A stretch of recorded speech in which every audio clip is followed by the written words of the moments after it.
How's it going, everybody? Welcome to the party. I'm super excited that we're all here today. Kicking off the stream, of course. I just want to make sure that I can go live across all channels now so we can make this happen. Give me a second. There we go. Amazing, amazing, amazing. Everybody, welcome to ThumbstopLive. This is the daily show where we talk about creative strategy and technology, bringing it all together. You're in for a treat. These are going to be a fun time. They're Monday to Friday from 11 a.m. to 1 p.m. EST. So hopefully we're catching you no matter where you are around this world.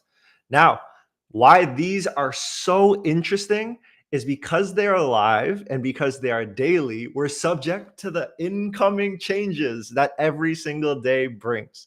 Okay. So on yesterday's show, we had Dara and Barry join us to kick us off. And we got pretty interesting comments like come in after the show. Like was people were wondering specifically for me, it's just like what platforms we're using, where my specific shirt was from. I got DMs about all this kind of stuff. So I think that's pretty cool. But one of the through lines that I had started to receive was like, Evan, we see you host all of these different things, but realizing we don't know much about you. So what I'm personally excited for with these streams is give you all a peek into more of the things that are like top of mind for me in my day-to-days. So we can talk about fashion, we can talk about sports, we can talk about music, all of these different pieces.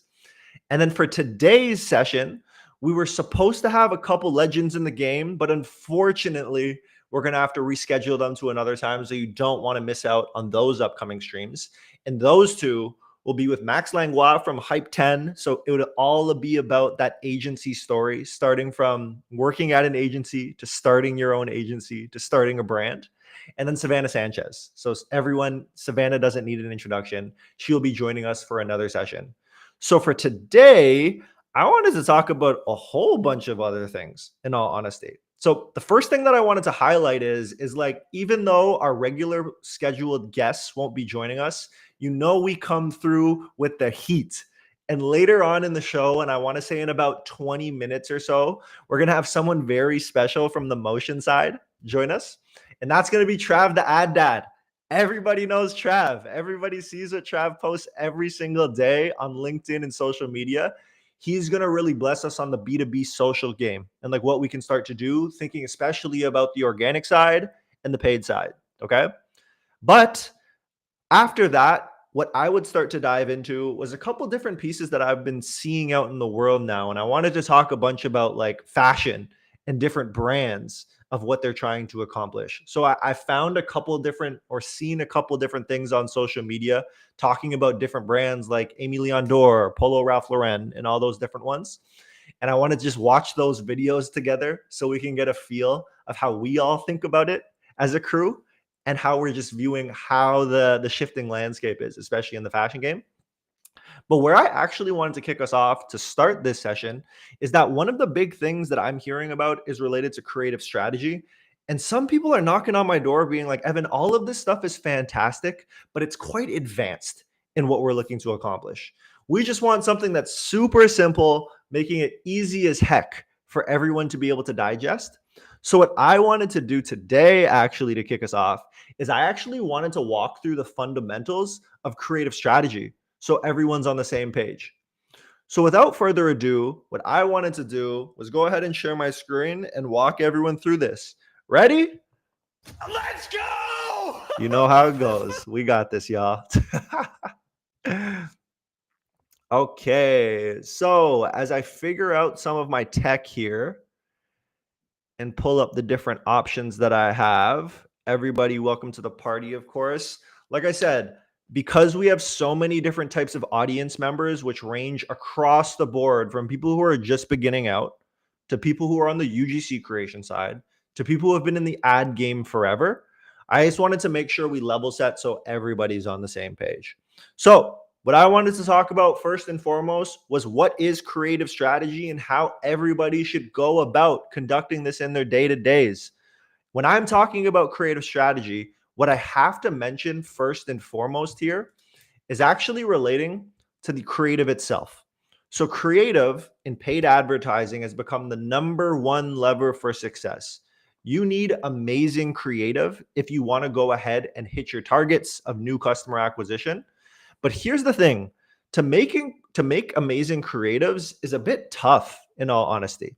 So what I mean by that is there's usually two different types of brains, teams, and people involved in this process. On one side of the equation, we have our analytical folks. Those are people who can live in spreadsheets, they can live in ads manager, they can do everything and anything as it relates to numbers. Whereas on the other side of things, we have creative folks who are exactly that, creative and conceptual, and can live in the clouds to accomplish whatever they need to accomplish. Now, here's the thing, if you want to make amazing creative, these two types of teams, people and brains, need to operate in lockstep side by side. But what makes them so naturally great creates a natural disconnect between the two of them. So when I'm referring to creative strategy, if you ever hear me say this, what I'm really referring to is how do you bridge the gap between those two teams, brains, and minds in this process? Okay. Fantastic. So now, when you see something like this, usually the process of bridging this gap looks something like this. So I'm sure everybody here is tuned in, and what you're noticing is that this spreadsheet takes freaking forever to put together, and we're talking about creative, y'all. Creative. How are we going to look at something like this? I'm already getting a headache from what we're looking at. So basically, the goal of simplifying creative strategy to get everyone on the same page is to make it so it's easy to visualize the insights you care about most, analyze those insights so everyone's on the same page, and ultimately action upon them so you're rowing in the right direction. And then the final thing that I'll call out before we move forward is that to bridge that gap of creative strategy, the detailed list of steps that you actually want to follow aren't that detailed. It's quite simple. And what it resembles is right here. We call this our creative strategy flywheel. If you follow these steps, you will output the best creative possible. I promise you. I promise you. So what that means is for anyone who's involved in this process, from UGC creator to marketing manager to performance marketing manager to media buyer to head of growth to VP of marketing, no matter who it is, this centralized flywheel will ensure everybody is on the same page, chugging in the right direction. Okay. Now, what I wanted to call out is that we'll deep dive into this in a couple minutes here, but I will say of where this begins is typically in our research bucket by finding different problems that exist in the world. And then it ends in our analysis bucket of being able to quantify the activities that we've done along the way without letting those learnings float into the abyss. Fantastic. So now what I'll call out is like when you want to be able to follow this flywheel and you want to be able to bridge the gap between the two sides of the brain, typically how brands run this process is what we call a creative sprint. Now, a creative sprint is something like agile, or something like the dev side or the engineering side, what they typically see there. And when I'm referring to a creative sprint and why brands typically run this, is it because it provides some structure to the madness that is the day-to-day. So what that starts to look like is the first element of structure is actually thinking about them in two categories or buckets. What you're going to do in the first option is you're going to be running new concepts and variations, and think of those as those big swings, just getting right into the details of net new injections of the account. And on the other side of things, we have our iterations. So that means you're taking existing assets and making smaller changes to those same assets. And once you're aligned on these are the two buckets that you want to operate within, what you can do is you can create a plan. And this plan looks something like this. So you're able to actually project plan and timeline this out depending on two things, your spend and your team's capacity. Because what we know in my example here is that you can tell that iterations are a lot easier to make. We're only making small changes to something like the first 3 seconds of a video, so we can pump those out a lot faster with our editors. Whereas on the new concept side of things, that's a bit more effort. It takes energy there, planning, photo shoots, video shoots, all of that kind of stuff. So because there's more effort, we're going to segment it out to be a little bit longer. Okay. And then within these buckets, I think to tie all of the concepts that we've gone through so far together when it comes to creative strategy is that in each of these different bullets that you see here that relates to an iteration cycle or a new concept cycle, that's when you can pop back to our trusty creative strategy flywheel. This right here makes it so Easy. I don't know if you get that Soldier Boy reference, but that's one of the ones that comes to mind for me. But this here, if we pop back to each of these individual bullets, makes it so easy to follow these different steps of the flywheel in each of these little bullets here. Okay. Fantastic. Now that we're all on the same page, and what's up, everybody? Mauritius in the building. That's crazy. I have to go to Mauritius one day. That's close to Madagascar, I believe. So that's what's up. So super excited people are here from there. But what I do call out is now that we actually are aligned on the flywheel and the steps that you can follow, it's time to get into each of these buckets and cover at a high level what this means. So the first thing that I'm going to dive into is arguably our most important step, and that's the research step in this process. So if you're a brand, I'm overly simplifying this, but just take inspiration from this so you can figure out what makes sense for your brand. And what I do here is I start to build out personas, or you can simplify it to just understand the pain points that you want to solve and for who. So in these buckets here, the 6 simple questions, I actually break them down into 3 sub buckets. And the first thing that I'm talking about is I'm actually chatting about, if I can move my face so you can all see. Nah, it's all good. I'll read. You can see what's going on. So in this one here, what you're able to see is that when it relates to your brand, what do you know to be true? So this is what your brand value props are, your unique selling props are, all that good stuff. You're also going to start to look at who has made the most purchases with you in the past and understand those characteristics of who those people are. So those are your target personas. And then finally, you can look at historical performance across ad platforms. So not only who has bought from you, but when you're acquiring new people from the channels that are most successful for you, what's actually crushing it and how do we lean into that? So that's an example of how this story comes to life, okay? Now, outside of what you know to be true, what you actually want to do is you also want to start diving into what people are actually saying about you, not just what you know to be true. So this is where you can do a bunch of different things. You can start to explore comments that are out in the wild, whether it's on your organic social posts or within your paid social ads.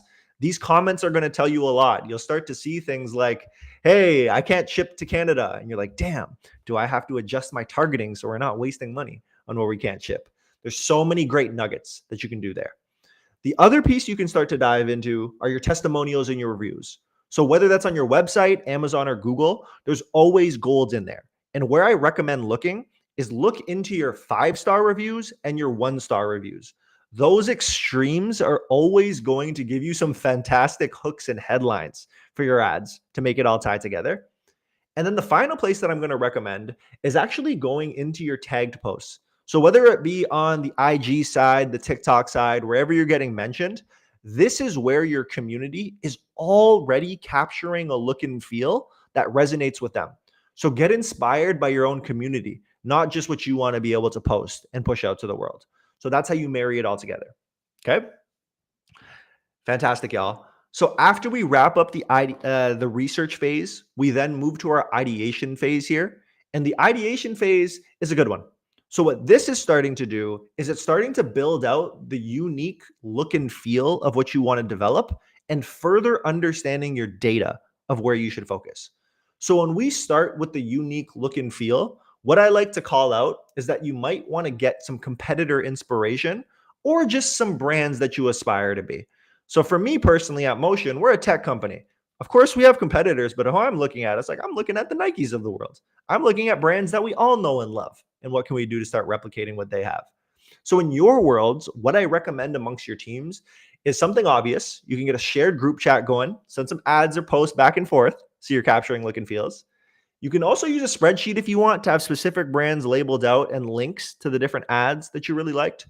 Or you can actually go ahead and check out different tools. So we have a research tool at Motion that'll allow you to actually go ahead and save these brands and analyze what their ads are and how they're performing and why they're performing. Okay. Fantastic. So after you've captured the look and feel that can help inspire your team around what to do next, what I like to then call out is that you want to leverage your own data. Your own data is so helpful because that lets you know who's actually resonating with this information. So when we're talking about your own data, of course, you can look at things like different times of year to inspire what you do next. But what I specifically call out here is that it's most important to know the metrics that you want to begin with to determine success. And I bucket these metrics into two stages here. So we have our engagement metrics at the top of the funnel, and then we have our bottom of funnel metrics letting us know the conversion side of things. So I'll start on the bottom of funnel. When we're looking here, you all can see that it's just different variations of sale. So it's ROAS, CPA, CPL, cost per demo, cost per lead, all of the different buckets you see here. And this lets you know if you're achieving what you wanted to achieve ultimately. And then when you look at the engagement side, these are the leading indicators that should provide some basically visibility into how you're going to perform at the bottom of your funnel. So that's where you can start to do things like look at your click-through rates, your hook rates, your hold rates, your waterfall rates, so many different insights that make it easy across the board. Because once you've gone ahead and you've started looking at competitors and you've identified your data and metrics that matter the most, you can actually go ahead and analyze your existing ads to determine where to make changes. So I wanted to go through a really quick example with you all to talk about what this means. So what I'm going to call out here is that we spoke about those two buckets of big swings and iterations. I'm actually going to hone in on the iteration front to kick us off. So when I'm talking about iterations, again, just to make sure we're all on the same page, iterations mean how do we make a small change to existing assets rather than doing net new all the time. So better use of time, dollars, and resources along the way. And then to tell this story, I'm using a couple metrics that I had just shown you all. So that's where we're leading with our thumb stop ratio or our hook rate right here, and then comparing that to our conversion rate right down here. And just for transparency, click to purchase ratio is conversion rate out of who click, who is ultimately bought. And what thumb stop ratio is measuring is technically speaking, it's saying who has watched at least 3 seconds of your video. Now, in layman terms, why that's so important is before, if you think about your busy ass feed, before anyone clicks to go buy anything, you need to capture attention in that feed. So ThumbStop's letting you know if you're doing a good job at actually capturing that attention. Okay. And once we're aligned on metrics, why this becomes super cool is that you're ultimately going to be able to analyze the data to make different hypotheses and briefs with your team. So if everybody can focus their energy on this purple outlined ad right down here, what do we see? What we ultimately see is that there's a lower thumb stop ratio in comparison to the rest of the account, but a higher conversion rate in comparison to the rest of the account. So what does that tell us? That tells us people aren't really stopping their scroll, but those who are stopping are buying at the end of the day. And there's a really strong story. So when I see something like this, what I can do is I can set a goal with our team. I can literally be like, team, our goal is to increase the thumb stop ratio. So more people stop their scrolls, but maintain a similar conversion rate because the story is working so well of what we have going on. So it makes it nice and easy for everyone to be on the same page, right? Fantastic. So that's a really quick example of how you can go ahead and just like make sure everyone's aligned on how to analyze the data and uncover what you should be doing next. And this ultimately moves to a translation layer of what we call the brief. Now, my brief is super ugly. I'm going to give you the heads up. So on this bucket, what I typically call out is my brief is not going to be as complete as yours. But what I really like to highlight is when you're putting together a brief, always have a hypothesis. It makes sure that you're going to have everybody on the same page of how you're evaluating success. So if we go back to my example within the iteration bucket, what you're going to notice here is literally my hypothesis is what I described to you all earlier. We're actually saying, hey, we want to increase thumb stop, maintain conversion, we'll get some more money along the way. So that way, everyone who's helping out in this process is aligned and doing what you need to do. Cool? Fantastic.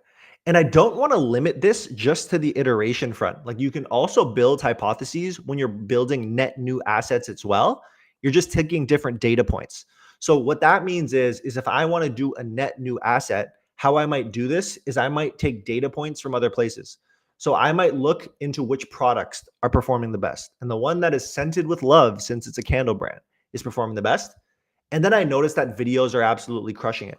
So I can build out a hypothesis in the same way where it's centralized around persona, product type, as well as asset type.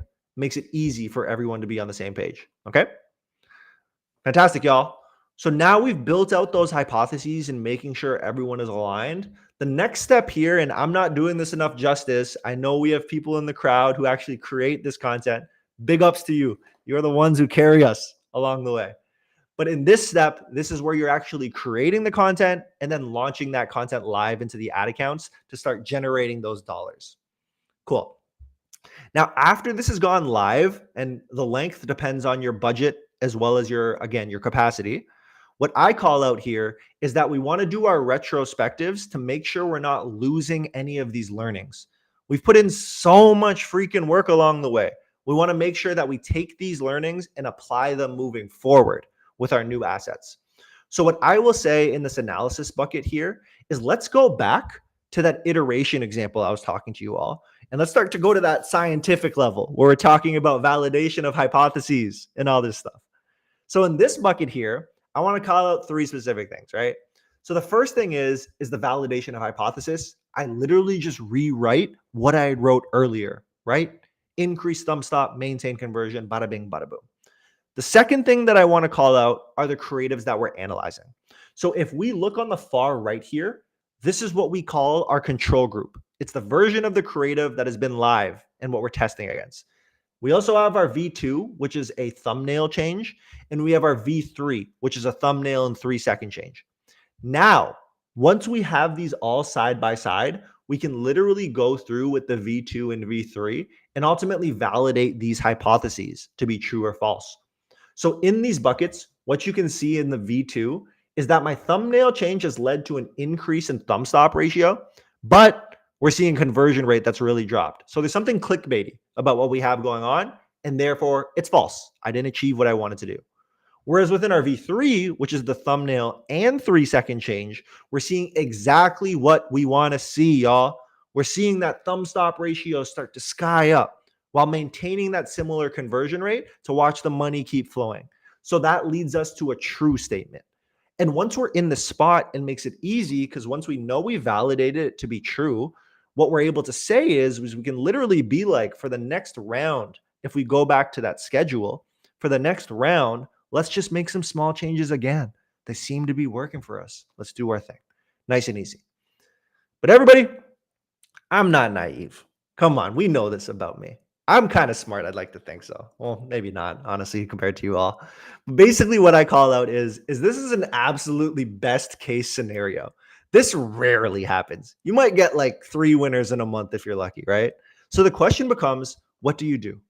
And the really good thing about a creative sprint is it allows you to anchor yourself in what you should do next.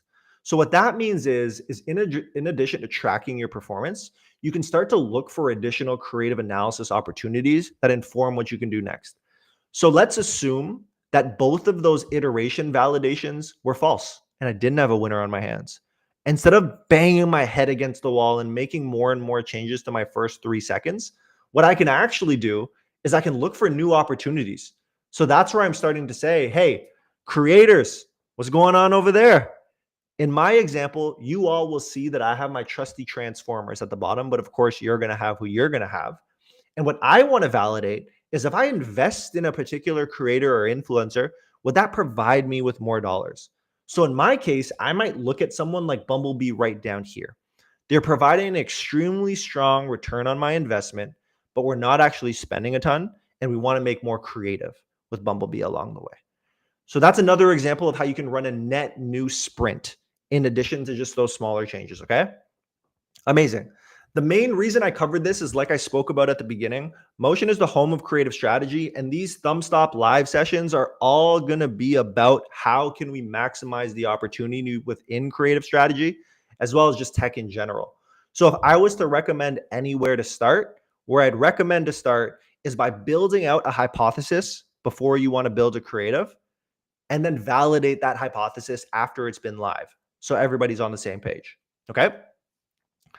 Fantastic, y'all. So I wanted to set the stage of ThumbstopLive today with this example, just because I think it helps paint the picture of what we actually have going on when it relates to like ad performance. But now I talked about a little bit at the beginning of what we wanted to do. I wanted to switch gears a little bit. So I wanted to go ahead invite Trav to add that himself to stage so we can get him up here. Hey, hey, hey, hey, hey, hey. What's up, man? How's it going? What's up, Evan? How's it going, It bro? is good, man. Living the dream. You're looking spiffy. I like the shirt.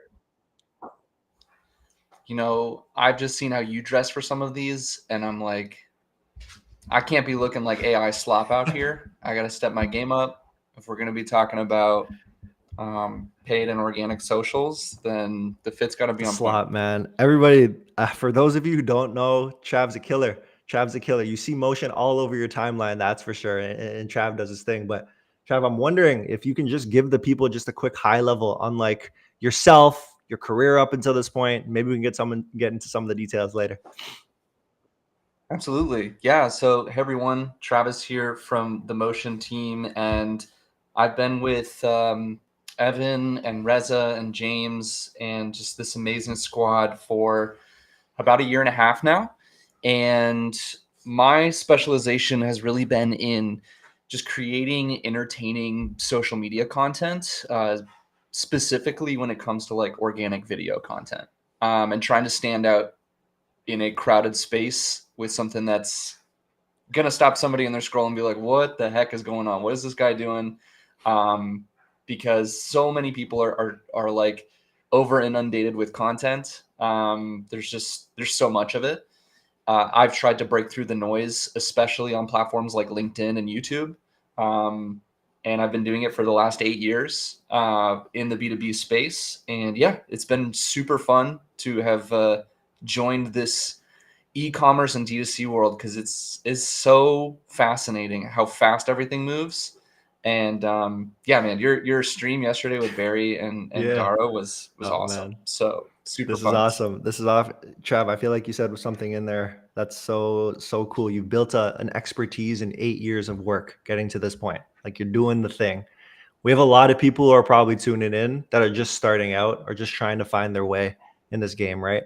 Like, what do you think allowed you to be creative enough to find the ways to stand out in this world? Yeah, I think it really started with branching out of the corporate world and like trying to tap into my artistic side, as weird as that sounds, or like as like, oh, like, okay, dude, that's like really woo Yeah. woo in a way. But my biggest unlock, without sounding like every Twitter bro right now, my biggest unlock in the last 10 years was signing up for and doing improv comedy classes at a local theater for like 5 years. I joined like a local troupe and just getting up on stage, getting reps in front of hundreds of people weekend after weekend and letting go of any semblance of embarrassment or fear. And that allowed me to just tap into creativity I didn't even know was there. So that's been huge for me. And I want to like encourage people to, especially if they're UGC, if they're on like the UGC Yeah. side of house, which I know we've been partnering with some like really, you did it. I want to hear more about the event that you got to do this weekend. Just because like I think with the rise of AI content creation and like AI video ads that are going to be coming out more and more, I do think there's something about the authenticity people are craving from real people on camera. And so for those of you who are watching this, whether you create ads, whether you're in the ads themselves, it's a special talent that takes some work to be able to figure out, how do I talk on camera? How do I get people to pay attention to me? Because it's not natural. I'll tell you that. It's not like a normal thing for somebody to be able to flip on a camera and just instantly be like engaging. It takes some practice, and it takes like a lot of watching yourself on film and being that cringiness you get when you hear your own voice. You just got to break through that, and it took years of me doing that to get to that point. But yeah, trying out like some local theater, like writing workshops, finding some drop-in improv classes, signing up for some acting classes. Like those things go such a long way in investing in the longevity of your content creation career. And Trav, we talk a lot at Motion about the idea of like the art and the science, the creative brain and the analytical brain. So when you were a kid, like what were you like? Were you one of the creative kids, or what did it look like? Dude, Love it. absolutely. I was 5 years old at summer camp, doing show and tell while I did my best in front of like 100 families to introduce them to the world of breakdancing at age 5, and making an absolute fool of myself, and not having a care in the world. And somewhere along the way, like I feel like it's somewhere in middle school, high school, where you develop like this embarrassment and you don't want to stand out, you don't want to be different because you get picked on, and then you get into the like working world after that, and you're like, wait, I actually need to go back and unlearn everything to be different and embrace that weirdness, and embrace who you are. So yeah, as a kid, I was a dancing fool. So interesting how we're always on the journey of finding ourselves. Like we start out as children with so much innocence, and it's like that is our true version. Like we're not scared of it at all. And then as life goes on, it like inundates us with so much information of who we should and like how we should act. And then all of a sudden we're trying to find Yeah, out who we are again. And it's like as a kid, go back to that. absolutely. And it's contagious, I think, too. Like once I joined Motion, I got to see more and more people within the organization start to get more comfortable, like doing some silly stuff, getting on camera. Like I remember James, my boss, our head of content, recording one of like our top performing ads where he got in a hotel shower and like put like a hoodie over himself and did like this like 90s Yeah. emo music video esque like ad just to promote one of our webinar events, and it popped off. It was one of our top performers that month, and it drove a ton of registrations. So I think tapping into that weirdness and being a little bit like comfortable being a weirdo can go a long way within any organization in D2C or B2B. And it's a bit contagious. Like people are like, wait, I want to get weird too. I love the word contagious in this. Like it's contagious is infectious, and it's usually so negative when you say these types of words, but they're also so positive with things like this. So speak about your community of people who you tap into when you need to stay creative or like see what's going on. Do you have a tight-knit group of people that you usually lean on for this? Absolutely. Yeah, that's a really good call out. I think creativity in doesn't always occur that well in a vacuum. And if you're working fully remote, it can be hard. You're like only inspiration is your TikTok feed or your For You page, and it's just like, oh, you've got to be surrounded by people who constantly are pushing you.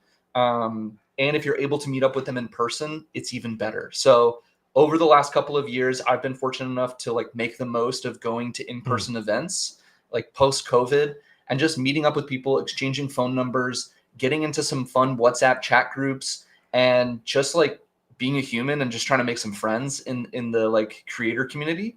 And that is probably one of the most beneficial things is just like, hey guys, I recorded this really crazy thing.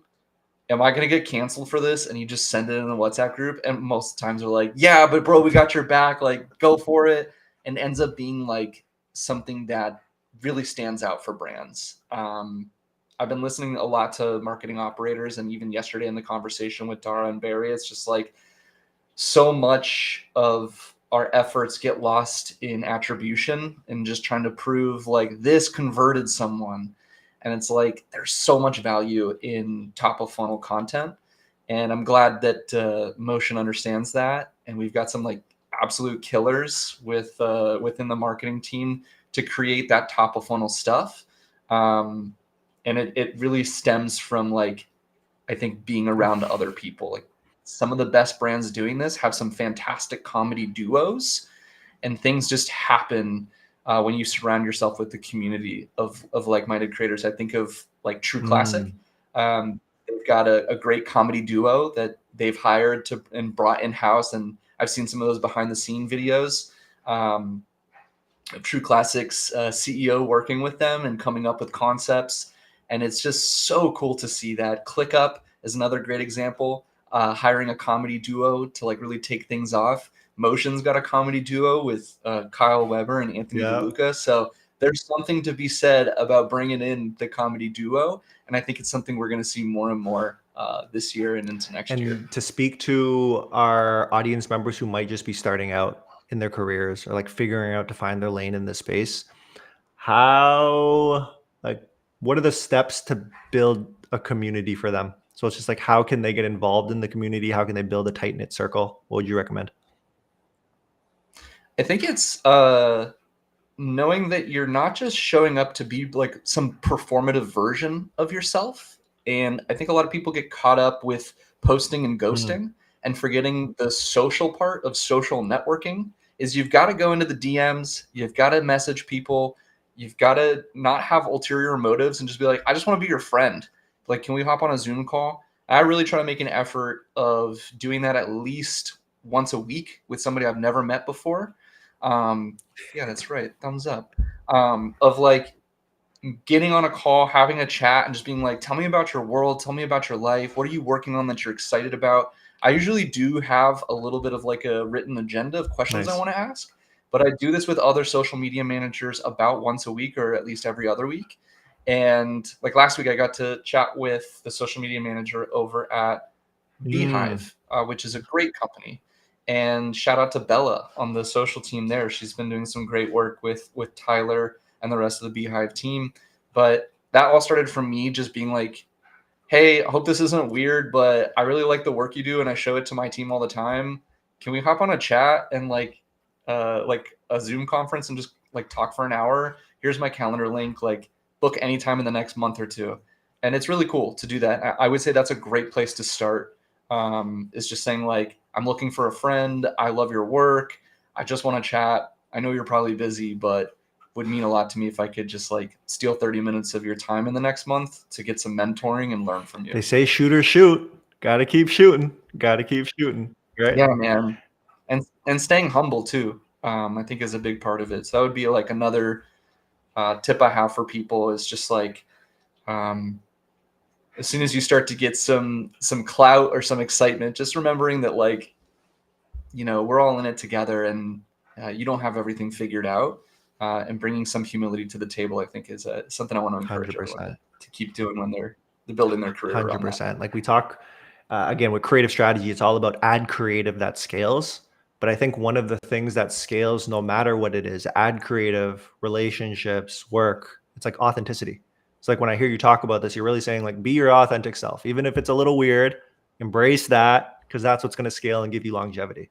So I like that, man. That's awesome.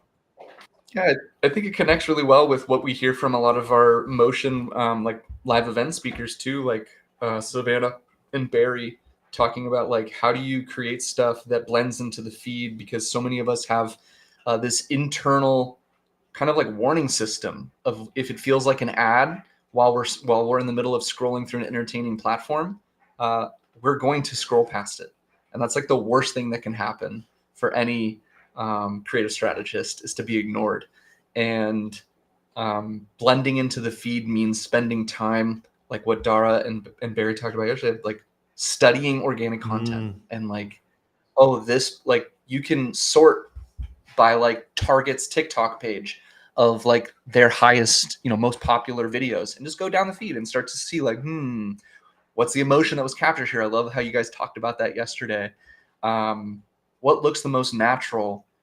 And there's such a fine line. We could go on and on, but I feel like sometimes you can even go too far trying to be too natural and then it becomes unnatural. Sure.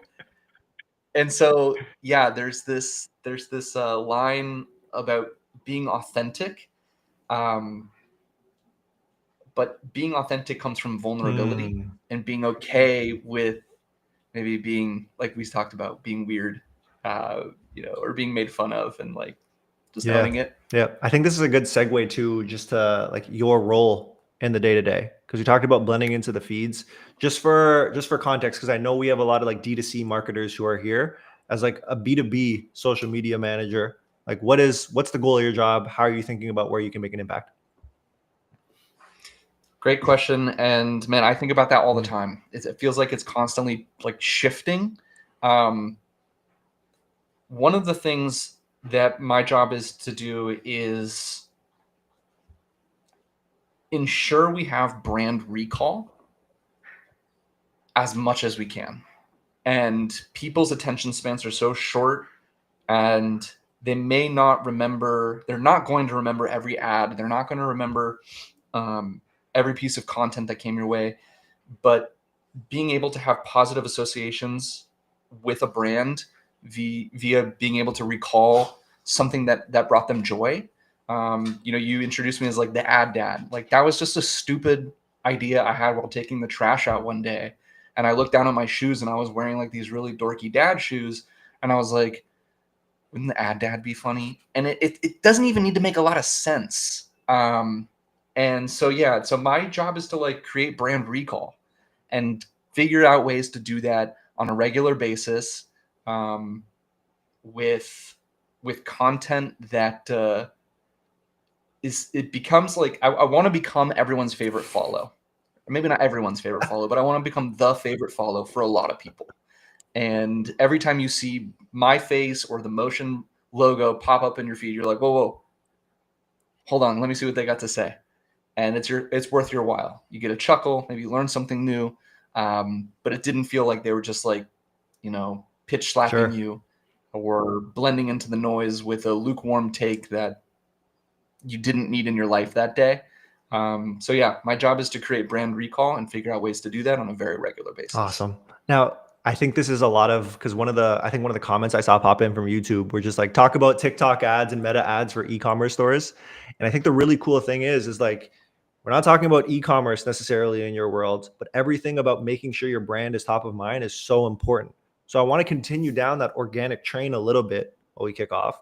Honestly, it's going to loop in some of the paid side too. But the way that I think about just like getting eyeballs and then people introduced into your world start to come from two different elements. Like we're thinking about our channels, so our distribution, and then the content itself that we may run. So I'm curious for you how you think about the world. Like, are you thinking about both like distribution and content at the same time? Do you lead with content? How does it look? It's hard. It's not easy, bro. Like that's the part that is challenging. Is like, yeah, you create something cool, but if nobody ever sees it, does it even matter? Yeah. And then the other kind of like devil's advocate to that argument is like, if it's cool enough, it will get seen if it deserves to be seen. And what I've learned since working at Motion and just seeing what can happen when you coalesce like a community and you like campaignify, to steal Connor Rowlane's word, over from Hexclad, when you really like campaignify some content, it will go much farther than something that you gave like very little thought to the distribution side of it. But I actually wanted to pull up, if it's cool, and share my creative research board that I've been putting together since probably the last year. But not to like plug in Motion too hard, but I love this as like my Pinterest board for inspiration. And yes, these are ads, but they're really good ads, and they probably and definitely will do and would do fantastic as just organic content. So these are some B2B companies like Fixer AI, which is a customer of Motion. I feel like they just do a really great job they've hired a comedian based out of New York, once again, hiring the comedians. And he's a part-time content creator. So he's this guy here doing some like man on the street interviews, which are fun. This is also, I think, if not outright a customer of Motion, but Bowie has definitely worked with agencies who use Motion, but we're big fans of their founder ads from their CMO. So I've got a lot of those saved in here, some Caraway ads. Let me see if I play it. Will it? Do you want to see if you can hear it? If you're sharing a tab, it should work. All right, let's see.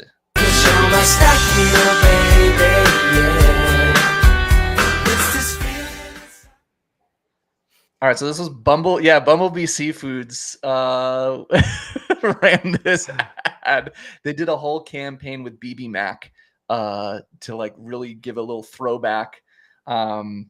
But they campaignified the distribution of like a wacky idea, and it did do really well. If you look organically on TikTok, It's their highest performing videos of all time, and on Instagram Reels as well. So yeah, just wanted to like give you a glimpse into like some of the both e-commerce companies, D2C companies, really established brands having some fun. This is a Target one. Oh, you can kiss me on a Monday, a Monday, a Monday is very, very good. Or you can kiss me on a Tuesday, a Tuesday, a Tuesday. In fact, I wish you would. So this is Target Circle Week, which is a competition. Well, not a competition, but like their version of like Prime Day or Amazon's Prime Week. It's a Target Circle Week, and they have this wacky concept of like really large items, and they started testing it. I noticed like a year ago, and then they fully campaignified it, and it was just so cool to see that come to life. And again, their top performing stuff, really great sentiment in the comments when I pull these up on TikTok and Instagram. But yeah, so this is my go-to board for inspiration when I'm trying to come up with a great idea, and the distribution of it, is kind of like the whole other side to it. I feel like throw that link into the chat for people to check out so they can see some of the stuff that you're thinking about. That could be a cool experience for people. Yeah. And then as you're doing that, I guess what I'm curious about is like spoke about how this is the Pinterest board for inspiration and ads. In your world, what would you say is the number one place you're getting inspiration from when it comes to content ideas? It's got to be TikTok for me personally. Yeah. I like a lot of videos, but I also do the save function within TikTok when I'm really impressed and would want to possibly try to recreate it. And what's that phrase that gets overused all the time from Picasso, like true artists steal or something like that? Or yeah, there's nothing wrong as long as you give credit where credit is due, of like taking some fun idea or concept or format or messaging or positioning or whatever it is you're borrowing from someone else. But TikTok's a great place to kind of take it from and then bring it to another platform. The audiences are going to be different across all these different social media networks, but I have I don't know, Barry said it, but like I have gut feelings and like I trust my taste that I've developed over the last 8-9 years to know what's going to work well on a B2B platform like LinkedIn when I bring it over from TikTok. It's not 100% hit rate, but it's pretty close, man. When I find something that I'm like, I can translate this to make sense for Motion's audience or other marketers, which is kind of like my personal branding audience, I'm gonna recreate this in my little studio here with my wardrobe of costumes. I'm gonna put it on LinkedIn, and it goes nuts usually. And I give a little like hat tip to whoever kind of inspired me, but by and large, the most creative content I'm coming across in the world today is on TikTok. Got you. And I'm just curious, like on the TikTok end, there's like trends that are happening all the time. We could both scroll through our feeds and it's like trend. What are you taking as inspiration? Are they the micro trends, or are there like just different pieces of taste that you've pulled out like you've described? I forgot who taught me this, but it's like, don't hop on a trend if you can't add anything different. And I think that's kind of my rule of thumb is by the time usually I get to like create something, like I'm not as fast moving as maybe some other people. I'm in an organization that has 65 people. Like some people work at companies with hundreds or thousands of people. And so like hopping on trends can be really hard, but if you're going to do it, try to add something different. Like for example, there was a discussion with some of my peers about should we hop on the astronomer CEO billboard trend. And it's like, I don't think we should just straight up use the exact photo of like that moment. I think try to add to it. Like, can you spoof it in a way that is cheeky and unique, where somebody would be like, haha, I haven't seen that take on it before. But there's a trend right now on TikTok that's I'm so tired of, and the speed at which a trend retires or should be retired, I feel like that cycle, that rate is just getting like shorter and shorter. Yeah. Like you have 24 hours to hop on a trend, or I it's agree. like you're cooked. I agree.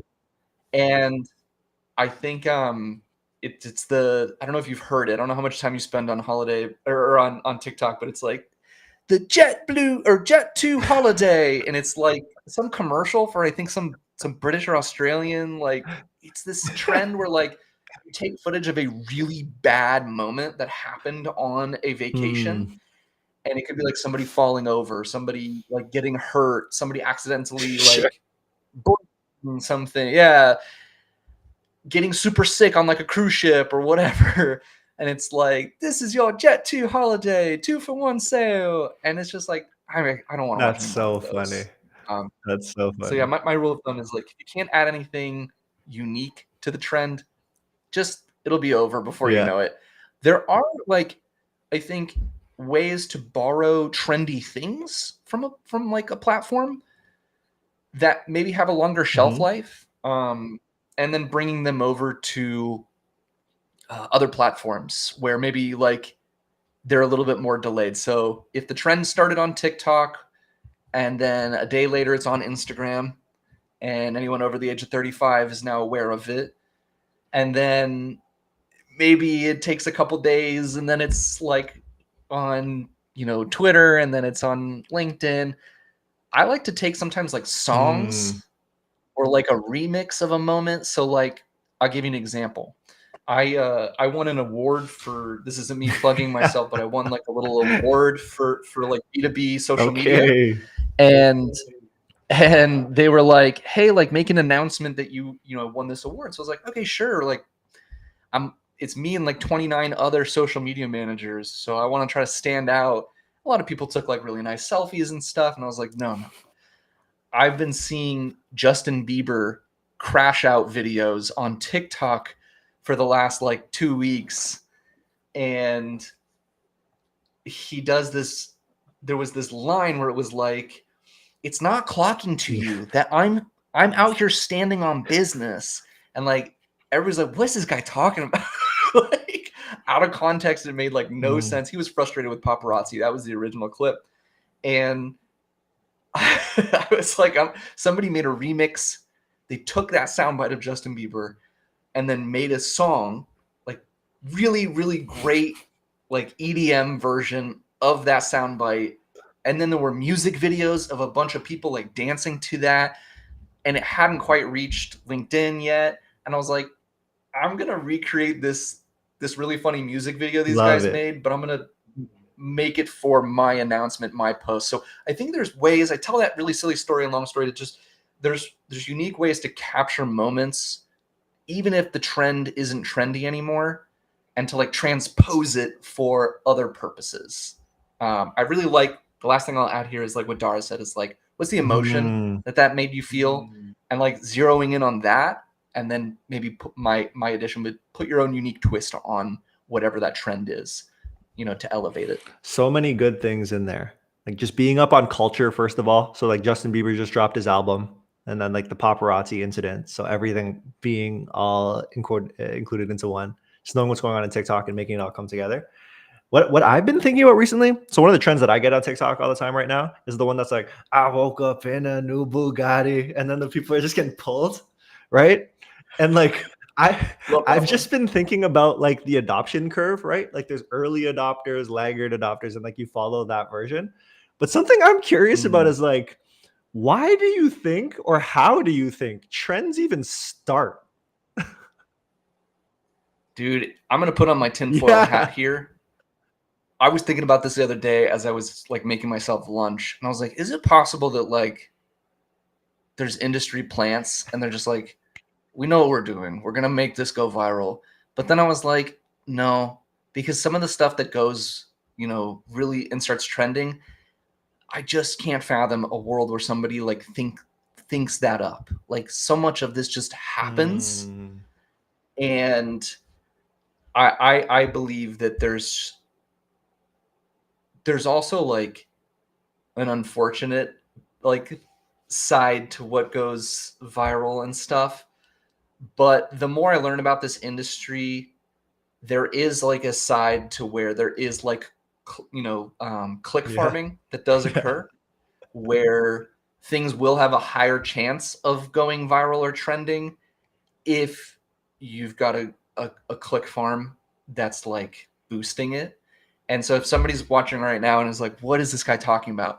If any of you have ever come across like the Reddit post where there's a guy sitting in front of a desk and above him there are like 100 cell phones, like all plugged in, and he's like working on a computer that has a modulator that's like basically he's commanding 100 different Instagram accounts at once.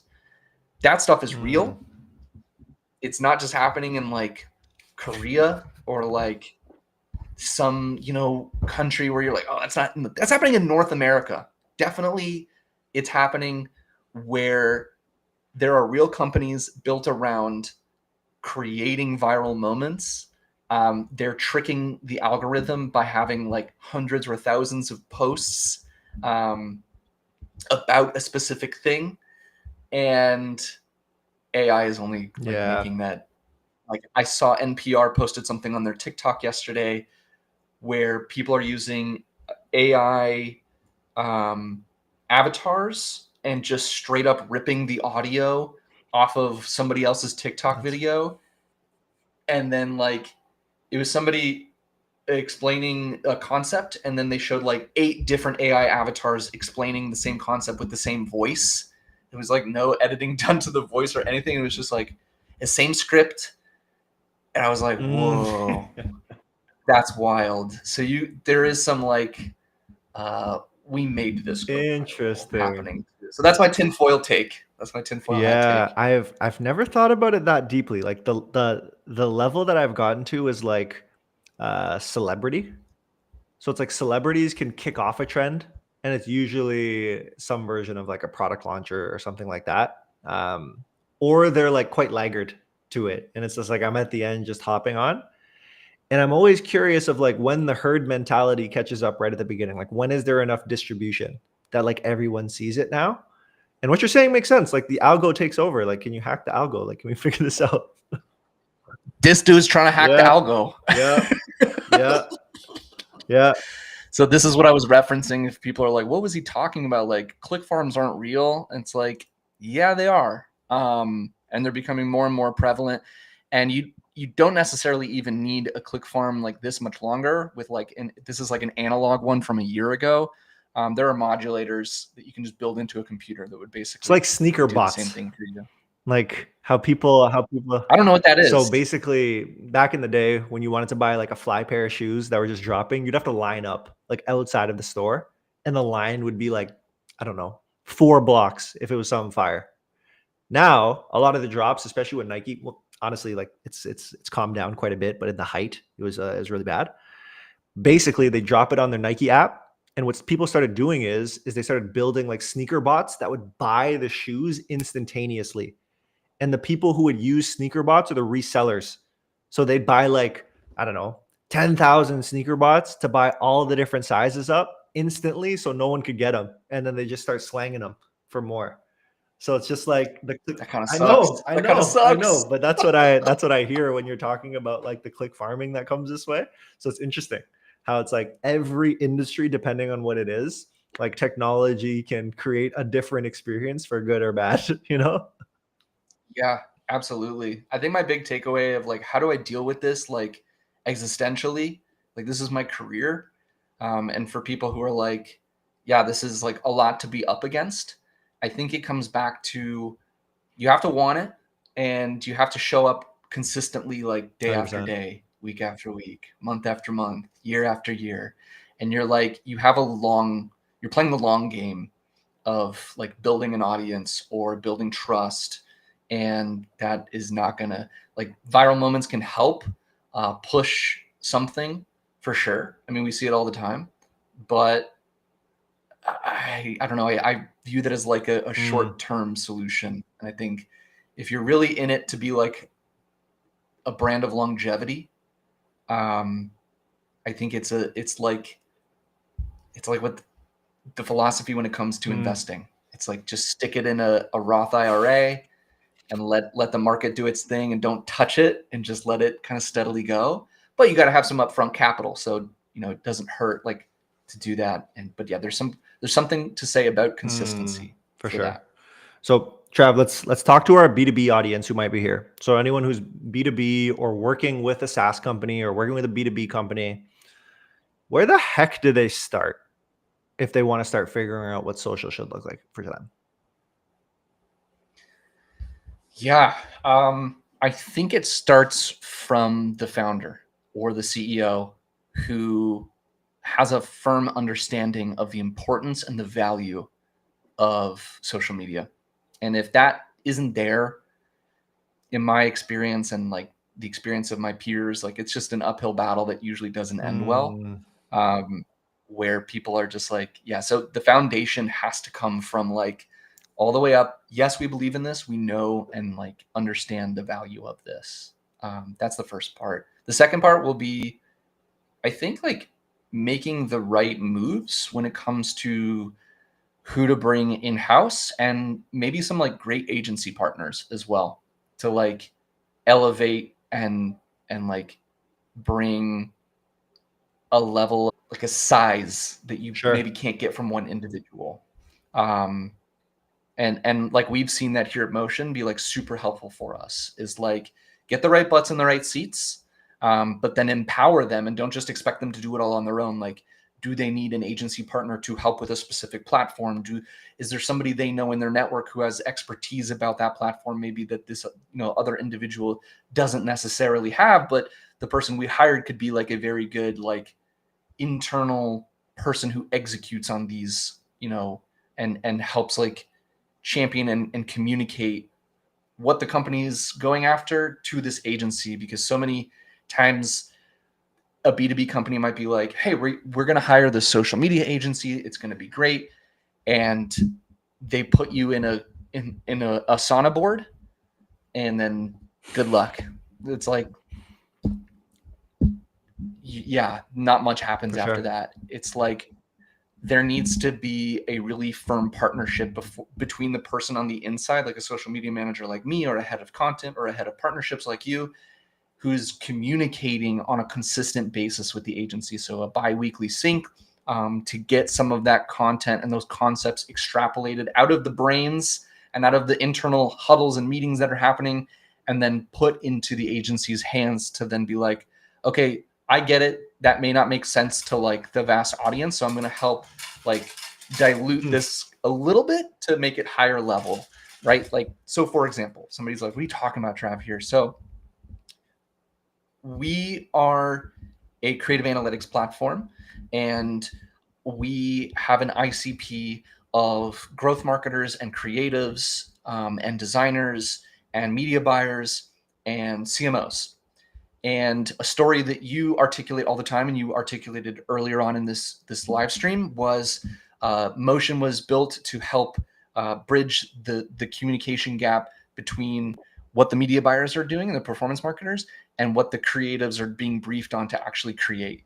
And there's a gap there that occurs, blah, blah, blah. So that's our story. That's our narrative.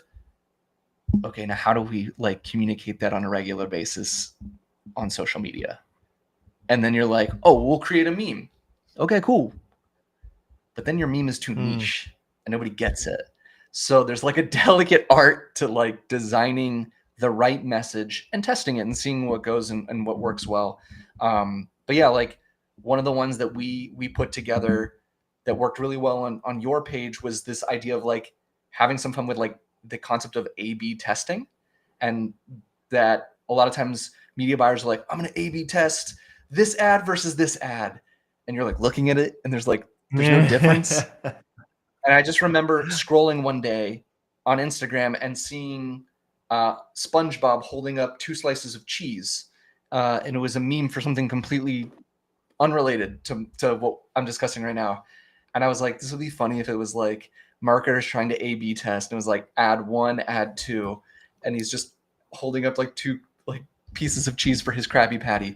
And I tell you this silly story because I think that helps articulate like what is required for a B2B company getting started on socials is having a really like having a founder and a CEO who understands it, and then hiring someone internally, and then giving them the right tools with the right agency partners to then go and execute these messages to the broader audience so they can understand what the hell you're actually talking about and what you're selling. Huge. Trav, I've kept you for a bunch of time from the busy workday. I want to ask one final question. And I asked Barry and Dara the same question. I'm pretty sure I'm going to ask everybody at this point. What's one of your favorite quotes and why? One of my favorite quotes is, bro, you're ready for this? This was my quote for my senior picture in my high school yearbook. Go back to Miami Palmetto Senior High School, circa 2009, 8. I'm getting old. The love you make, or the love you take, is equal to the love you make, and it's from the Beatles. So, yeah, man. Going back to like the humility part, is just like you gotta give a little bit to get a little bit. So the love you take is equal to the love you make. So get out there and spread the love. Huge, man. Trav, you're the best. You're the best. I hope people walked away with some B2B nuggets here that they can also apply on the D2C ecom side. Wish you the best, man. I'm gonna make sure to catch you on another one someday. We gotta run this back. Absolutely, brother. Thanks so much for having me, and keep doing your thing. I'm excited to keep seeing you kick it out here. And yeah, appreciate you, man. Thanks, appreciate you. Everybody, this is what I love about having anyone come up. Like I spoke about earlier with these live streams. There's going to be so many different people that I'm going to introduce to you all. So many people you already know and love. Like I talked about earlier, we were supposed to have Max and Savannah today. So Max Langlois and then Savannah Sanchez. But things happen, right? So it's like we want to get them rescheduled. But what did that create? Created a great opportunity for you all to meet Trav. You've seen him like crazy on your LinkedIn feeds and seeing what's going on in his day-to-day. And I think that's the really cool thing about this format that I get quite excited about. One of the things that I was thinking about when Travis was talking about, like, if you were to land at another B2B company and like, where do you start with things, what to do? One of the things that I was thinking about is like, he did such a good job at articulating the structure. So how should you structure your world to start operating? And where I want to add to this is start to get tactical. And like, how does that actually come to life in your day-to-days? And one of the people that I actually encourage all of you all to check out is someone named April Dunford. So she's going to be helpful, not just like the B2B end, but also just like the D2C side when you're trying to figure out your world. So April is a product marketing master. I spoke at an event that she spoke at as well. I've tuned into her podcast on Lenny's podcast, but she is somebody who does a really great job at articulating how to build the right sales pitch. And you might be saying, Evan, we're here talking about B2B advertising. Why are you talking to me about a sales pitch?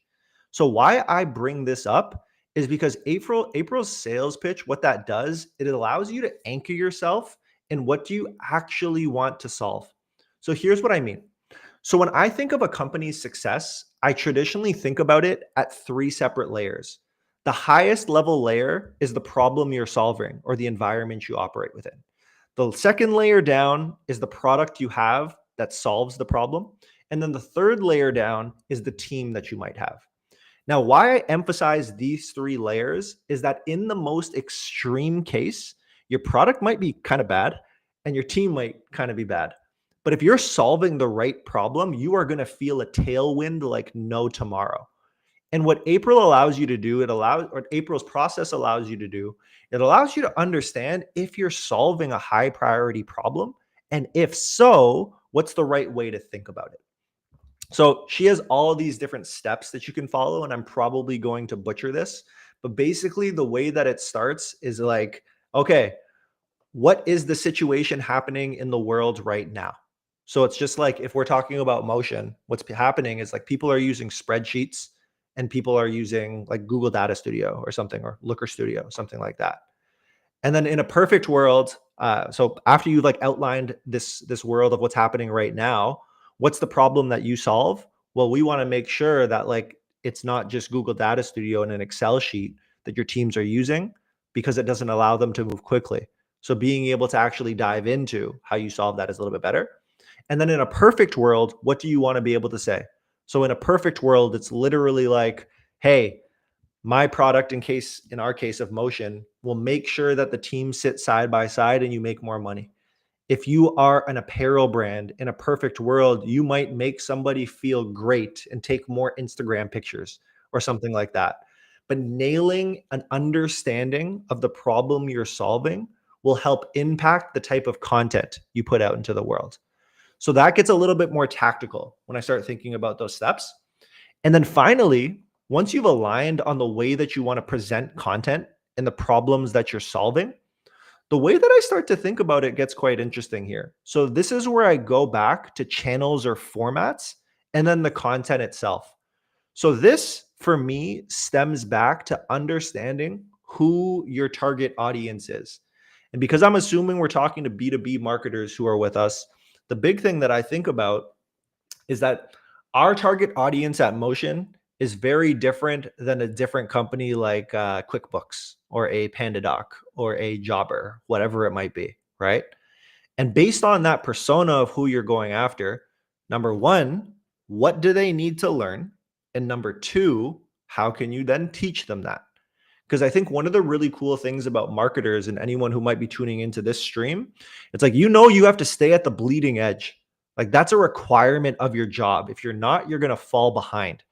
So the cool thing about what we do with our content is we try to make sure it's at the bleeding edge. And we found that events where people can have live dialogue with you or with a speaker or with me is the most effective to convey that messaging. So the format being an event and then the content allowing you to stay at the bleeding edge. And then the final thing is everything else is just supporting the brand like Trav was mentioning. How do you start building up the brand so people just know about you? And then like we had that screen up with the stages of consideration. It's like not only going from knowing about you, but understanding the problem you solve and then understanding the potential solution and then understanding what you want to be able to accomplish. So I think those different buckets is where the brand really solidifies it. And then once you have your specific formats and content to support that is when you're running a perfect funnel at that point. And then that's where a lot of the operationalization of what Trav had spoken about having a team that's bought into what you're building and then having support systems, whether it be agency or internal, really start making this come to life. Okay. Awesome, y'all. Okay. One of the things that was interesting about my day is like I woke up and like I said earlier, yesterday on stream, I got a couple DMs after that were like, Evan, what are you into? Because for me, I'm just like usually the talking head of just inviting people up and talking about different things, but I don't share a ton about what's on my mind. And I think one of the pieces I quite think about is like our industry when it comes to fashion, right? So I want to share my screen and walk you all through a like a TikTok that I got served this morning. And this is with the brand. So I don't know if it's controversial. I have some takes here that I want to share with you all. But let me go ahead and share the brand first, and then we can talk a little bit more about what's going on. So first things first, if I go to the site, ALD, baby, what it do? So I'm not sure who's heard about Amy Leon Dore in the past, but like this is a popular brand based out of New York City. Their Instagram is popping. Like I would say their style is like really New York. That's inspired by a lot of tailored wear, a lot of like square, everything that way. And if I head over to their Instagram real quick, oh, I'm on live there. Gotta open up a new tab. If I head over to their Instagram, you'll see a very, very curated approach and look and feel that's quite unique to them. Because in streetwear, it can usually be quite rugged in what they have going on, right? But instead, what they've gone for is a little bit more refined, but still maintaining that New York look and feel. So you can just see by the feed the type of curation that they're following. I want to say that this brand has been around for over 10 years at this point, based out of New York City, going from small shops to larger shops. But one of the things that I got served was this TikTok this morning. So let me go ahead, show you what I have going on. And it was quite interesting. So let's play this for you all. Are really cool but have very loserish fan base, and this is what I find. Savage, by the way. Savage. She just came right out and said they have a very loserish fan base. Oh my gosh. Let's start again. Some brands are really cool but have very loserish fan base. And this is what I find with Emily on Door. It's such a shame. I just went into their store in Soho in London. See, this is where it's interesting because like ALD now has so many different stores. Like they have one in New York City, which has been the flagship. I think the only other one's in London. There might be a third one, but like they're starting to expand at this point, right? It's such a beautiful store. The clothing is really nice and it's really well made, but the people who wear this brand are generally very loserish. Savage. If I ever get called loserish, oh my gosh, this is brutal. And it's a really interesting case study, I think, because it's like, it's pretty inaccessibly priced, I guess. It's like more on the expensive side. That's facts, by the way. I don't know who's checked out Amy Leon Dore, but pricing is a bit insane. It's not at the level of like a Chrome Hearts or an Amiri or something like that, but still like up there. So check out the site. You'll see what I'm talking about. But it's got this like cool guy, collegiate street, basketball, urban thing going on that Better I think description than what I it's just provided. like crack for like nerdy tech bros to try and like up their street cred. And they're the only ones who can really afford it. Like actual cool kids probably are not going to spend like 150 quid on a t-shirt. Well, if they are, they're probably, I don't know, like not going to spend it there. Someone help me investigate this. When I first saw this one, I rated her so much because I thought she was walking by lines that are right in front of ALD. And I'm like, the way you're just calling people loserish as you walk by is insane. But what I actually wanted to comment on here is like, I'm in tech. I live in tech and I'm trying to understand what's happening here. So for myself, if I share a different tab instead, go to like Wikipedia's version. And I'm just looking at the innovation adoption cycle, right?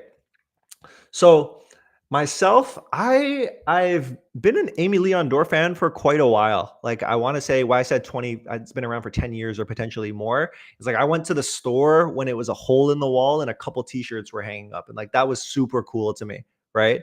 So I'm really at the early stage of innovation and like early adopter in that bucket. But the interesting thing is like a lot of these brands want to grow. They want to attract more people into their world and ultimately scale their business, right? So this woman's commentary, I'm wondering if it comes from a place not of just like harsh analysis, because Lugerist still goes crazy, but coming from a place of like she also typically sits in an early adopter or innovation curve, because then the commentary is a little bit different. By the time you start getting to the early majority or late majority or laggards, that's when the business starts to really explode. I think where I've seen this with a lot of different fashion brands is when you start thinking about like women's clothing, for example. I know they have some men's there, but Aritzia's quality was A1 day one, right? But as time has gone on, I think like they've followed more trends as they've tried to attract more of an approachable audience. And that's like really great. I think I support the business and I respect the business, but it's just important. Like when you give feedback, like when I watch that TikTok video, it's like, what stage do you fall in? Where is this coming from? What is the emotion that's coming to life? Right. So that TikTok was super interesting. One of the pieces with ALD that I tend to think about is if I go back to their website so you can see what they have going on, is like, okay, how do I also, or how can I, my assumption is they're becoming more of a mainstream brand. It's like, what other data points do I have that can potentially support this? And we looked at their Instagram together, right? So if I go back, we looked at their Instagram together. They have more followers, so that's really starting to climb. But a big thing is that I'm subscribed to their newsletters. And early in like back in the day, they never had to send any emails. Like it was just like, you know what's going on. They might hit me with like a soundtrack just to be like, we're cool, we know what's going on. But now I'm starting to get a lot of emails about new drops and refining their marketing campaigns. And I actually don't think they're struggling, because when I look at their website, there's a lot of stuff that's still sold out, especially within popular sizes. So what I more so see is a brand that's starting to mature over time rather than a sign of struggle, when they start to send those emails. Ooh, you know what? I think another thing that I want to check out is like their Facebook ad library. Like, I wonder if they're running any ads. This might be an interesting tell, right? So let's take a look. I'll be surprised if they are. I'm not going to lie to you. I will be surprised if they are. Let's see what's going on. Yeah, 0, 0, 0. Okay. So if they were running ads, then I might have a different question, but they're not quite there yet. It's just like nurture our existing community that we've built along the way to be able to tell some of this story. So that makes a lot more sense. So I thought that was a super cool thing this morning, because when I started watching that, it kind of brought me to the place of just like trying to understand a brand's life cycle. Because as much as a brand like Amy Leon Dore might be maturing where they're accessing a wider audience, there's probably a lot of brands that fall off the hype cycle and then it's game over for them for a little bit of time. You know what I mean? I think one of the brands that I started thinking about in that bucket, and this probably isn't a great representation, but I was thinking a lot about Tommy Hilfiger. So the one thing about Tommy is with them, they were super popular, I want to say in the late 90s. Like, again, I don't know who my audience is, but late 90s and early 2000s were a time for sure. They had Aaliyah rocking their stuff, like pushing it out, and it was super cool and hip. But then as time kind of progressed, it became more preppy and polished. And I think we started to see Tommy in certain places like Marshall's, right? And like when you see things in Marshall's, you might not be the most excited. You're just like, oh, damn, it's on sale. Does that mean it's not cool anymore? But then Tommy now has started to revamp and started to try and like tap back into the the late 90s vibe. So it's a little bit cooler. And then one of the other brands that I quite think of, and this one's near and dear to my heart, is Polo Ralph Lauren, or Polo Ralph Lauren, depends who you're talking to. Or I just call it Polo, honestly. So on my end, you'll see the different outfits that I start busting out, but you'll always catch me in some Polo Bear. Like anything with the bear on it, you know I'm rocking it. It's going to look real cool, right? So the thing about Polo is like their campaigns were targeted towards like a demographic that was affluent. They enjoyed, like, look at the name, like Polo, right? Like refined clothes. And then the hip hop community got a hold of Polo Ralph Lauren at a certain time, right? And like that's when it started to change. We started to have two clear directions that brands were taking on. And this one, why I really highlight it is because if we compare Amy Leon Dore, Tommy Hilfiger, and then like a Polo Ralph Lauren, like the big thing is like the element of community.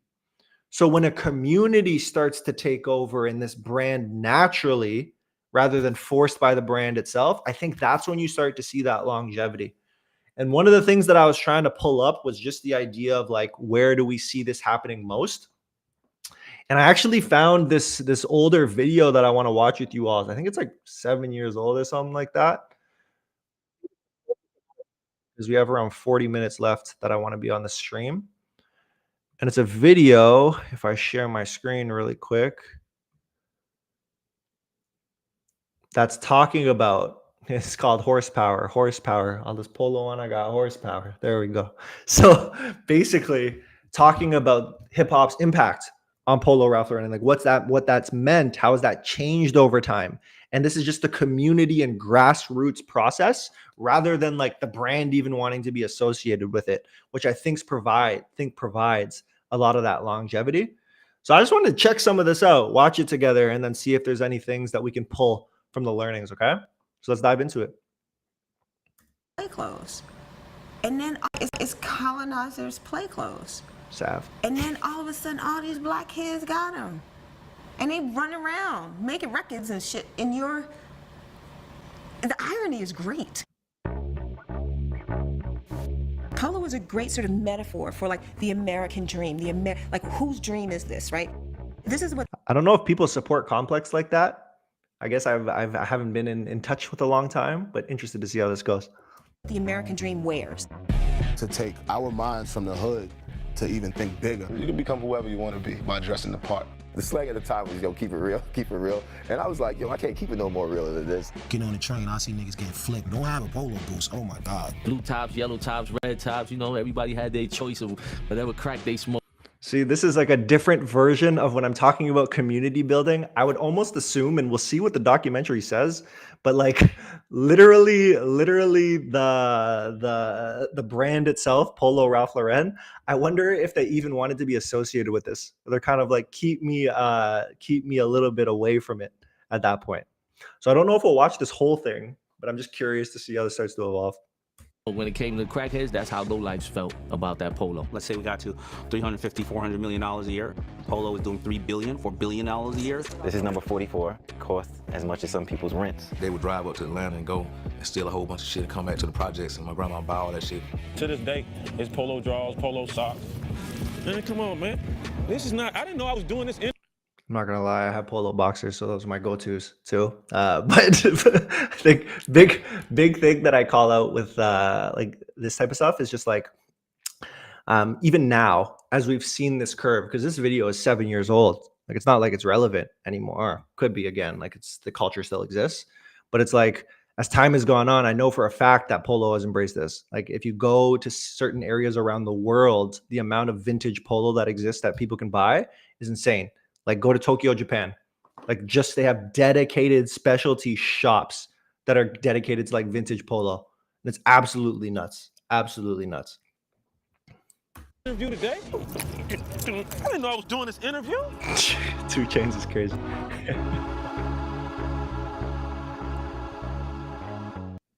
I'm losing traffic to my competitors? Good thing I have SEMrush. Oh, this is so interesting. So let's talk about ads here too. Their traffic and how to beat them in search. One of the things that I'm really curious about and like what everyone thinks, this is kind of like a side tangent just with like YouTube and watching the ads. I don't turn the ads off because I like to watch the ads. I like to see what happens and what's going on.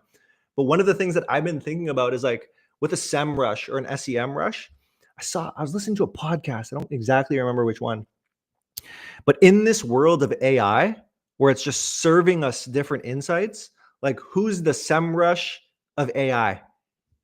Because in that world, what are we measuring? We're just trying to see if we pop up all the times. And it's just like, it's a different search platform at that point. So I feel like if there's marketers in the chat, I'm so curious if anybody here has been able to tap into like SEMrush or SEMrush as it relates to AI. Like I know at Motion, we're starting to get referrals from the chat GPTs of the world and like all the different players.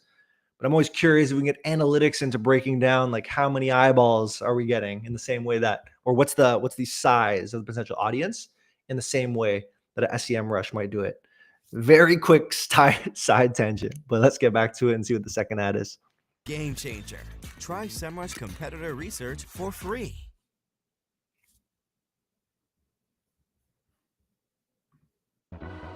Well, skip the second ad. We're back. Yo, this is a start to the battle league. All right, we about to start it. Everything. Let's get it. Back up, please, Rob. Everything.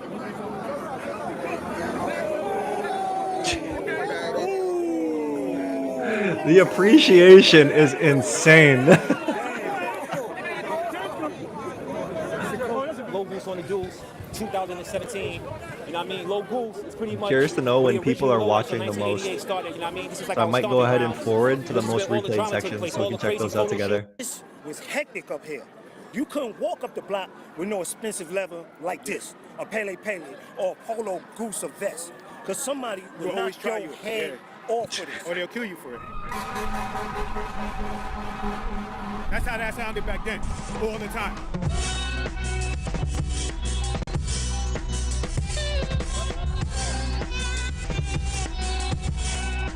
So different. I'm not sure how many people were tapped into Polo like this. It's just a me thing. The way that is and it's come together. So interesting. You know, when so people were making serious money on the street and drug dealers insane amounts of attention.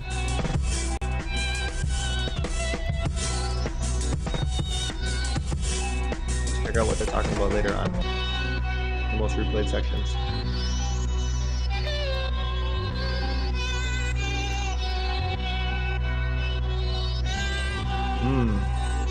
I don't think I knew that.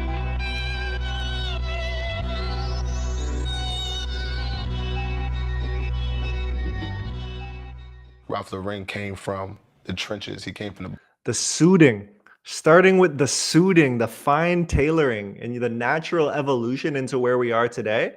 I think what this also reminds me of when we're talking about culture and like just brands in general is how everything has evolved. Like, I think I forget who I was talking to about, but we were talking about just going to musicals and the idea of musical theater. And if you were to go, let's say 10, 15 years ago, you'd have to go dressed up really nicely. Like, you throw on a collared shirt, you throw it on a suit and tie, like anything along those lines. Now you can just go super casual. And like, that's what's almost expected. It's weird if you're dressed super nice at that point. So I think the evolution of where fashion, trend, community has gone has brought it to a really interesting point in time. Shout out to ASAP Ferg here, but we're going to keep it pushing just to see what's going on. You know, he's not a rapper, and he didn't have that Ralph Lauren pick up Tyson like that. He's not a rapper. You know, he's not a rapper, and he didn't have that stigma of you know, rappers being like street guys or something you don't want to identify with. Ralph was brave enough to use a minority in his ads, whereas there'd always been rumors saying that, you know, Ralph didn't want black people to wear his clothes, and, you know, he didn't make his clothes for minorities, which was not true. I mean, I don't know how that rumor ever got started, but that was totally not true. I don't know that Ralph Lauren should have been embracing hip-hop. I think Tommy Hilfiger adopted hip-hop almost in response to Interesting. See, Tommy comes up in this conversation. Polo not accepting hip-hop. I would even go so far as saying that Tommy Hilfiger could potentially be the death of Ralph Lauren, because Tommy was the first brand that was smart enough to say, oh, these are kids that are buying my stuff. Let me speak directly to them, when Ralph never did that. See? Tommy Hilfiger sent Andy Hilfiger as his emissary into the ghetto and into the clubs. He built his brand off hip-hop. Ralph Lauren didn't build his brand off hip-hop. So, yeah, there's a debt that I would think be owed by Ralph, but nowhere near what, you know, Tommy Hilfiger did. Tommy started putting Aaliyah and Tretch and all these people in the ads. Yeah, this is what I was talking about. Like, literally, just like the adaptation to bringing it to this point.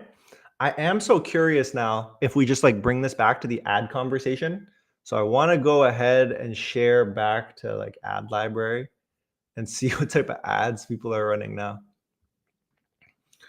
So if I'm looking for, I wonder if they're still called Polo Ralph Lauren or if they're just Ralph Lauren.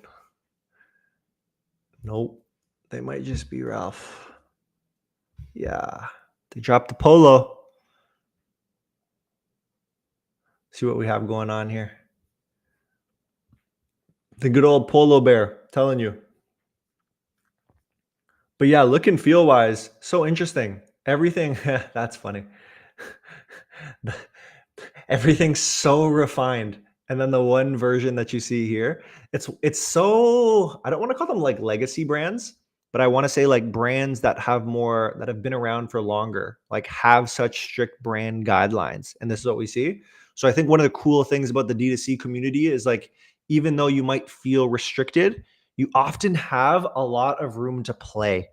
And I think that's so lucky in comparison to being stuck in a super like restricted brand guidelines. Let's see. Yeah, see, look, got all the pretty boys in. This one might be good. This might be a UGC ad. This might be a UGC ad. You know what I got to do? I got to see if we have this in motion really quickly, because then we can look at this together, okay? Give me a second. Then I can start getting some real analytics on this just to see what we have going on.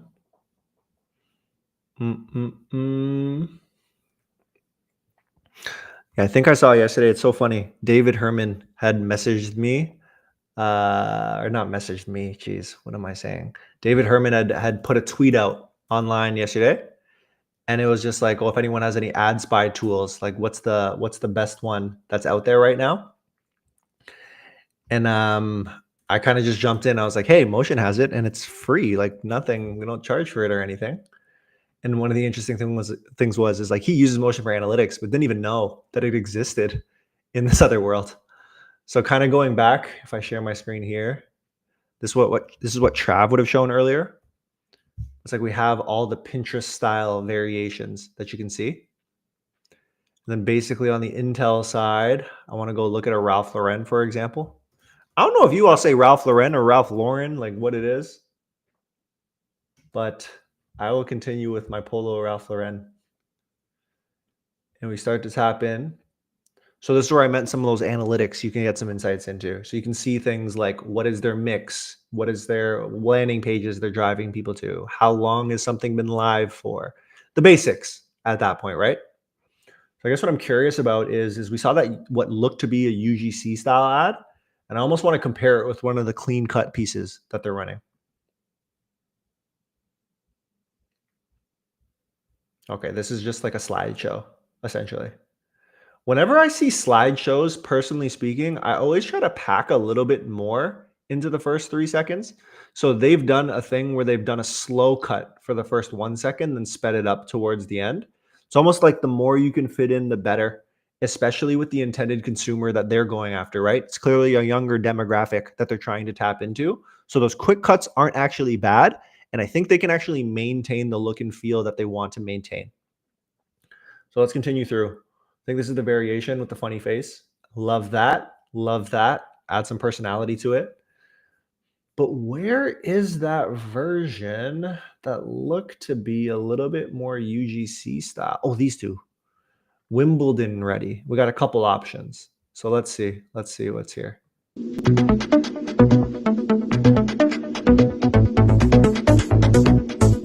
All right. I just have a half naked guy. It's not always bad for the ad. Oh man. Does it speak to me?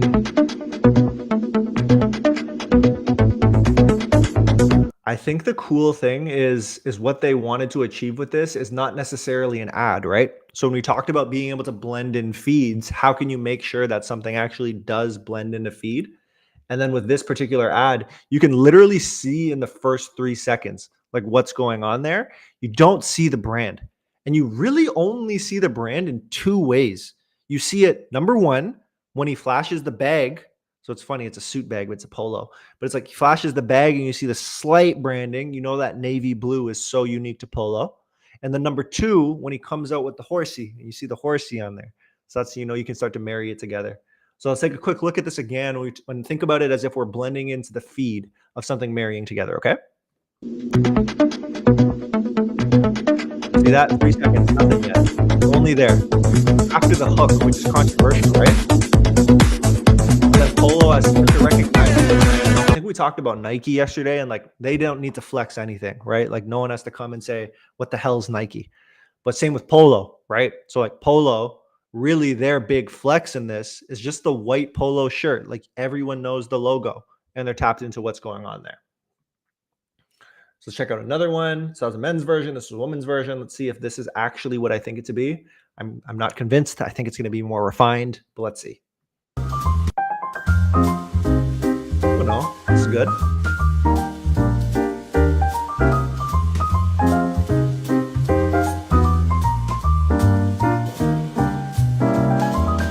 Great. There's so many quick cuts to show off so many different elements of the video. I think the only thing I'd probably recommend them is to see if they can do this whitelisted. Like we heard Barry and Dara talk yesterday about how whitelisting can make a big impact. Again, doesn't really matter who it is. What we're looking for is actually blending into the feed with a face that's familiar rather than being sold to by a brand. So in this case, just have this woman whitelist, right? Like, look at this. Quick.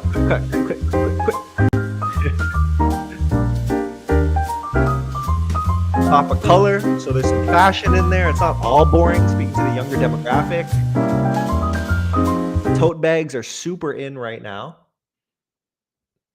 So there's a lot going on. And then if we take a look through, ooh, I'm excited for this one. We got a couple options. This is what I meant by whitelisted. Look at this. I say the words and it pops up. It's like I can mind read or something. Jeez, come on. So let's check this one out. The vintage stuff too. Oh man, back to the low heads, back to the vintage stuff. Oh my gosh, so good, so good.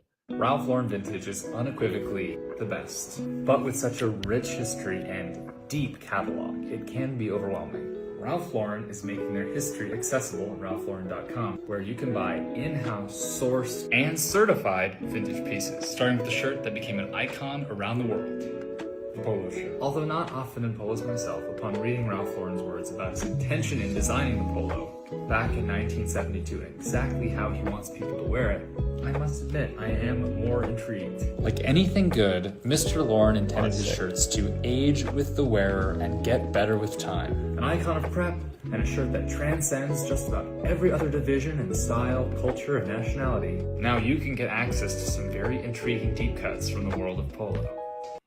I don't know about you all, but I love this ad. Like this to me really stands out. Like again, since I'm in ads, I actually engage with more ads than the average consumer does. I'm not scrolling by as much because I want to understand what's going on here. But let's break this one down and talk about what's going on, right? So whitelisting immediately shows us that there's some variation of this is a human who's speaking to us. It's not just the brand page that's putting it out into the world.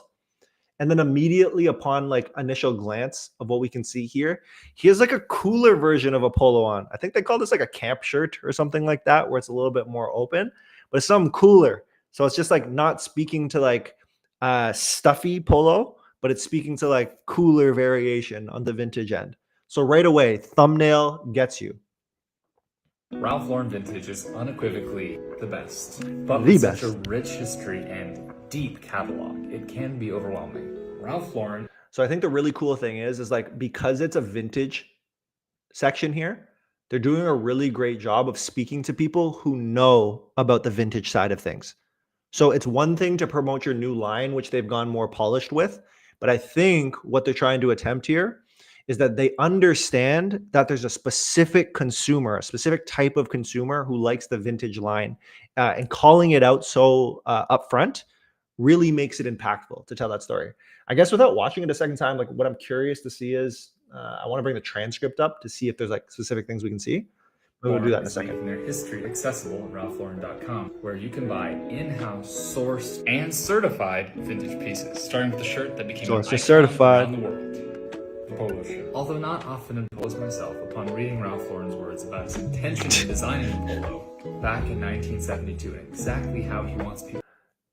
Is anyone wearing a polo like that? I think that's the only thing that I don't know if I will do that. So if it doesn't resonate, but overall good ad. Overall good ad. Can't lie. Can't lie. I like that one.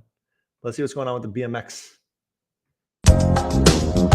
So this is Ralph Lauren Italy. Anyone in Italy?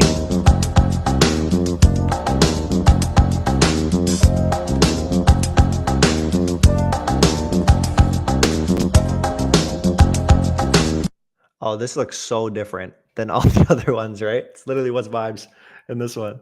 So I think I don't completely, because I'm not in the Italian fashion market, understand what's going on in the day-to-day, but I feel like they've done a good job embodying the lifestyle of how this appears. But you can just immediately tell by look and feel how different it is. So making that happen, it's hard, right? But I think they've done a really good job. So interesting. I'm curious how this corresponds with like a Tommy Hilfiger, because like we saw in the Lowheads video, I'm almost interested to know what approach they've taken. Ah, very similar. So refined and polished. And you know, for me, I'm always looking for like the UGC style. The one thing that's probably unique to Tommy is like, are they also playing into vintage? Like, is that something that we see? This might be a variation of it. Anything that's Tommy Jeans branded seems to be the more like tapping into the 90s. So popping out on there. I'm so curious. Yeah, clearly they're trying to tap into the different types of people who wear their clothing. But they got sale. They got sale items there. Yeah, interesting. Why I like to look at such legacy or brands that have been around for such a long time is because they've had to evolve so many times. At one point or another, they were a variation of the famous D2C brands that we know and love right now. It's just their medium was probably different. So they were tapping into things like print ads, newspapers, billboards, rather than like paid advertising. But the concepts remain quite similar of like, how can you get the attention of the people that you want? Another thing that's different about them compared to like our D2C e-com space that we operate in is that right now a lot of these legacy brands like started out retail. There was no such thing as e-commerce. So what they were thinking about was an in-store experience. Like, how are you bidding to make sure that your items are in a location of the store that are accessible and actually stand out? So I think there's like a whole different game that comes up, similar but different, right? So same but different. So I think there's a world where people start to just like, especially these older brands, as we're talking about this together, is what they start to do is they start to take a lot of the in-store experiences that they've looked to curate. And I'm even thinking back to Amy Leon Dore now. I don't know who's been in stores there, but they have such interesting and unique in-store experiences. And if they're able to replicate that in the online experience, it might be a cool unlock. But again, it's such a balance between like a D2C e-commerce store that has a lot of flexibility in their approach and a brand that's on the end, I won't say the end, but like that's quite refined and defined in its approach, or trying to enter that point of their life cycle. So I think there's a lot of cool things that come from that. Awesome, y'all. I'm just curious, like chat wise, what we have going on. Let me check it out. I haven't been tapped in with the chat to see too much of what's happening here, but I am curious who's been tapping in with us. But with that said, what I did want to share here, because I didn't share it at the beginning, whoever's still with us, we're going to be doing this daily, 11 a.m. to 1 p.m. ET, every single Monday to Friday. You know the vibes. Come hang out with me. I'm going to have some of the best people in the industry, and I'm also going to introduce you to new people in our space. And what I'd love for you all to do is follow us on X. This is going to be the home base for a lot of the content that we're posting. We're going to start clipping a bunch of pieces up and throwing it in here. And then we'll also be able to see entire episodes that we had. So for example, the one that I did yesterday with Barry and Dara. Check us out, tap in, see what we have going on. And then I think the only piece that I'm interested in is like, I wanted to put an open call out. So for people who are tapping in right now, I am looking and exploring to build a community of UGC creators who are really tapped in to organic social. If you have organic social in your mind and you're like, I know how to figure this out, I know how to go viral, I want to talk to you. So if you can, shoot me an email. Now, I know you're listening because I'm saying these words, but shoot me an email. Evan@motionapp.com. EVAN@motionapp.com. You know I want to talk to you. But everybody, this has been Vibes. Episode 2 has been a movie. Thank you to Trav for coming up on stage. Everybody here, I'm going to see you at our next one. So tap in tomorrow. We're going to have a couple people that I'm excited to introduce you all to. We're going to have our fearless leader and CEO, Reza Kajavi, come up. He's going to talk about how he views the world of AI and where things are headed. And I'm also going to have Alicia Bowman come up. Alicia is absolutely incredible. If you're trying to figure out how to integrate AI into your creative strategy, you better be here. She's about to drop all the gems on how to make sure it comes to life, prompting 101, and everything from start to finish. You all are the best. This is stream number 2. My name's Evan. I'm the head of partnerships. Tap in, tap in, tap in. You know the vibes.